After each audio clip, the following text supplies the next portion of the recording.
ലോക്സഭാ തെരഞ്ഞെടുപ്പ് മുന്നിൽ കണ്ട് രാഹുൽ ഗാന്ധിയെ പൂട്ടുകയാണ് ബിജെപിയുടെ അപ്രഖ്യാപിത ലക്ഷ്യം. പാർലമെന്റിൽ നിന്നടക്കം മാറ്റി നിർത്തി കേസുകളിൽ കുടുക്കി നിർത്താതെ ഓടിക്കുകയാണ് ബിജെപിയുടെ തന്ത്രം. സമാന കുറ്റം ചെയ്യുന്ന ബിജെപി നേതാക്കളെ തൊടാൻ പോലും ഈ രാജ്യത്തെ നിയമങ്ങൾ ഭയക്കുമ്പോൾ രാഹുലിനെ കുടുക്കുകളിൽ നിന്ന് കുടുക്കുകളിലേക്ക് തള്ളിവിടുകയാണ് ബിജെപി അവരുടെ അജണ്ട നടപ്പിലാക്കുന്നത്. ഇതിൽ പറയുന്ന കുറ്റങ്ങളിൽ ഏറിയ പങ്കും അപകീർത്തികരമായ പരാമർശങ്ങൾ സംബന്ധിച്ചതാണ്.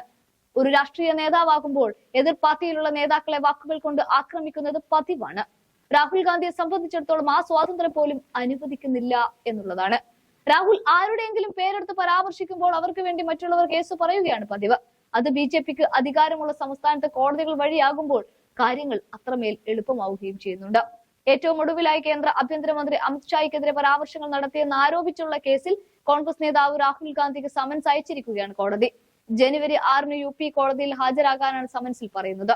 ഡിസംബർ 16 ഹാജരാകാൻ രാഹുൽ ഗാന്ധിക്ക് നേരത്തെ നോട്ടീസ് അയച്ചിരുന്നു എങ്കിലും ഹാജരായിരുന്നില്ല.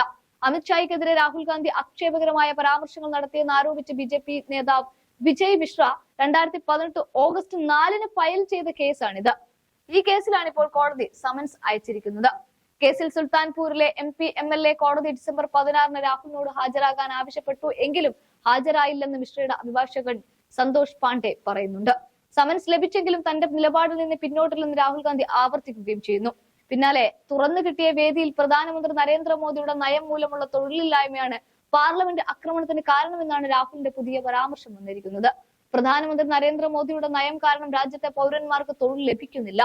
തൊഴിലില്ലായ്മയാണ് സുരക്ഷാ വീഴ്ചയുടെ കാരണമെന്നത് അടക്കം ചൂണ്ടിക്കാട്ടി വീണ്ടും മോദിക്കെതിരെ രാഹുൽ ശക്തമായ രീതിയിൽ സംസാരിക്കുകയാണ്. നേരത്തെ ഗുജറാത്ത് കോടതിയിൽ നിന്ന് ശിക്ഷ ലഭിച്ചതിന് പിന്നാലെ രാഹുൽ ഗാന്ധി പാർലമെന്റ് സമിതി അയോഗ്യനാക്കിയിരുന്നു.